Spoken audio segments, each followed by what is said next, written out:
اعوذ باللہ من الشیطان الرجیم بسم اللہ الرحمن الرحیم۔ اس قرآن میں موسیٰ کا ذکر بھی کر جو چنا ہوا رسول اور اللہ کا نبی تھا۔ ہم نے اسے طور کی دائیں جانب سے پکارا اور سرگوشی کرتے ہوئے اسے قریب کر لیا اور اپنی خاص مہربانی سے اس کے بھائی ہارون کو نبی بنا کر اسے عطا فرمایا۔ قرآن مجید میں اللہ تعالیٰ نے بہت سے مقامات پر آپ کا ذکر فرمایا ہے، بعض مقامات پر اختصار کے ساتھ اور بعض مقامات پر تفصیل کے ساتھ۔ ہم نے ان سب آیات پر تفسیر میں اپنے اپنے مقام پر بات کی ہے۔ یہاں ہم قرآن و حدیث اور بنی اسرائیل سے منقول روایات کی روشنی میں موسیٰ علیہ السلام کی سیرت طیبہ کو شروع سے آخر تک بیان کریں گے۔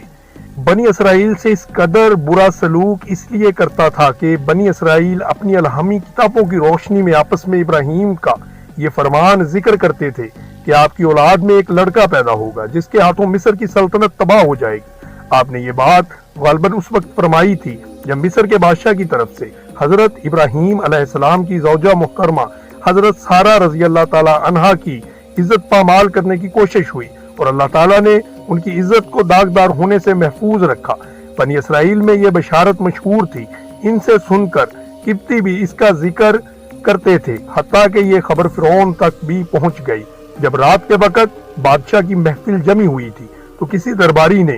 اسے یہ بات بھی سنا دی۔ اس نے اس لڑکے کی پیدائش کے خوف سے بنی اسرائیل کے تمام لڑکوں کے قتل کا حکم جاری کر دیا، لیکن تقدیر کے آگے تدبیر نہیں چلتی۔ امام سدی فرماتے ہیں کئی صحابہ کرام رضی اللہ تعالیٰ عنہم سے روایت ہے کہ فرعون نے جب خواب دیکھا کہ بیت المقدس کی طرف سے ایک آگ آئی اور مصر کے تمام قبطیوں کے گھر جلا گئی، لیکن بنی اسرائیل کو کوئی نقصان نہیں پہنچا۔ جب وہ بیدار ہوا تو اسے خواب سے خوف زدہ تھا۔ اس نے اپنے کاہنوں،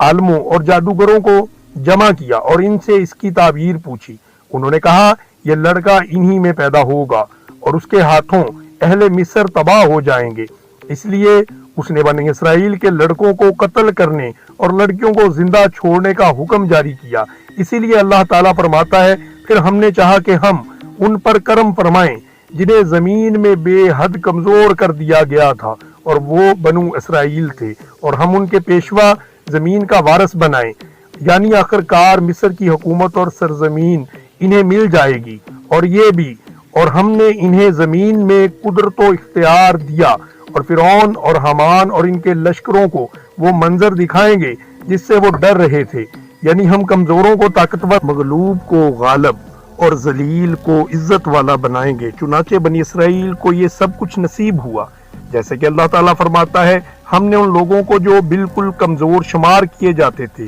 اس سرزمین کے مشرق و مغرب کا مالک بنا دیا جس میں ہم نے برکت رکھی تھی، اور آپ کے رب کا نیک وعدہ بنی اسرائیل کے حق میں ان کے صبر کی وجہ سے پورا ہوا۔ فرعون بنی اسرائیل کو ملنے والی بشارت اور اپنے خواب کی وجہ سے بے حد خوف زدہ ہوا،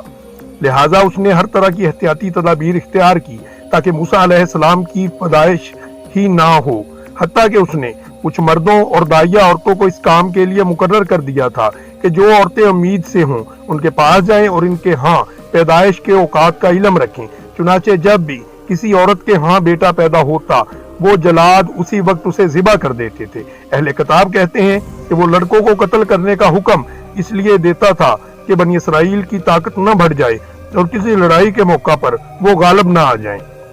یہ بات محل نظر ہے بلکہ واضح طور پر غلط ہے۔ یہ بات بچوں کے قتل کے اس حکم کے بارے میں کہی جا سکتی ہے جو فرعون نے حضرت موسیٰ علیہ السلام کو نبوت ملنے کے بعد جاری کیا تھا۔ اس لیے صحیح بات یہی ہے کہ فرعون نے بچوں کے قتل کا پہلا حکم موسیٰ علیہ السلام کے وجود میں آنے کے ڈر سے ہی جاری کیا تھا۔ ادھر فرعون کی یہ تدبیریں تھیں، ادھر تقدیر اس پر ہنس رہی تھی اور کہہ رہی تھی کہ اے ظالم بادشاہ جسے اپنی افواج کی کثرت پر اور اپنے اقتدار کی طاقت پر اور وسیع سلطنت پر غرور ہے، اس عظیم خالق کی طرف سے جس کی تقدیر کا کوئی توڑ نہیں ہے، جس کے فیصلوں کو رد کرنے کی کسی کو مجال نہیں ہے، یہ فیصلہ ہو چکا ہے کہ جس بچے سے تو خوف زدہ ہے، جس کی وجہ سے تو نے بے شمار معصوم بچوں کو قتل کیا ہے، وہ تیرے ہی گھر میں پرورش پائے گا اور تیرے ہی گھر میں کھائے پیے گا اور خود اسے بیٹا بنا کر تو پالے گا، اور رب کے بھیدوں کو تو نہیں جان سکے گا۔ پھر تیری دنیا اور آخرت کی تباہی اسی کے ہاتھوں ہوگی۔ کیونکہ تو اس کے لائے ہوئے واضح حق کو جھٹلائے گا اور اس پر نازل ہونے والی وحی پر ایمان نہ لائے گا، اور اس لیے بھی کہ تجھے بلکہ تمام مخلوق کو معلوم ہو جائے گا آسمانوں اور زمین کے مالک ہی کی یہ شان ہے، وہ جو چاہتا ہے کرتا ہے، وہی قدرت والا ہے، اس کی مشیت ہر حال میں پوری ہوتی۔ متعدد مفسرین نے بیان کیا ہے کہ قبطیوں نے فرعون سے شکایت کی کہ بنی اسرائیل کے لڑکے قتل کرنے کی وجہ سے ان کی تعداد کم ہوتی جا رہی ہے اور خطرہ ہے کہ ان کے بڑے مرتے جائیں گے اور بچے قتل ہوتے جائیں گے، تو ایک وقت آئے گا کہ وہ ہمیں کام خود کرنا پڑیں گے جو بنی اسرائیل ہمارا کام کرتے ہیں۔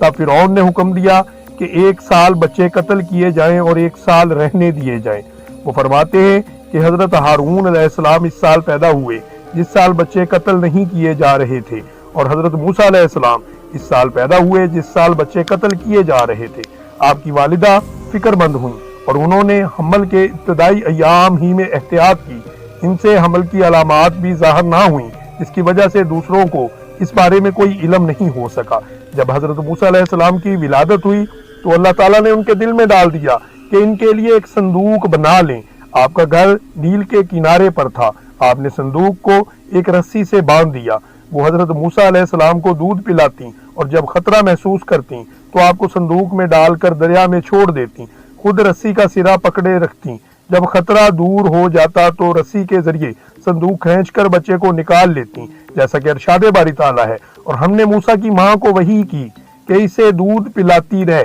اور جب تجھے اس کی نسبت کوئی خوف معلوم ہو تو اسے دریا میں بہا دینا، کوئی ڈر، خوف یا رنج اور غم نہ کرنا، ہم یقیناً اسے تیری طرف لوٹانے والے ہیں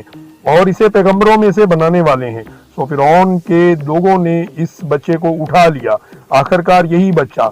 ان کا دشمن ہوا اور ان کے رنج کا باعث بنا۔ آپ کے رب نے شہد کی مکھی کے دل میں یہ بات ڈال دی کہ پہاڑوں میں درختوں اور لوگوں کی بنائی ہوئی اونچی اونچی پردہ والی جگہوں میں اپنے گھر یعنی چھتیں بنا، پھر ہر طرح کے پھلوں کا رس چوس اور اپنے رب کے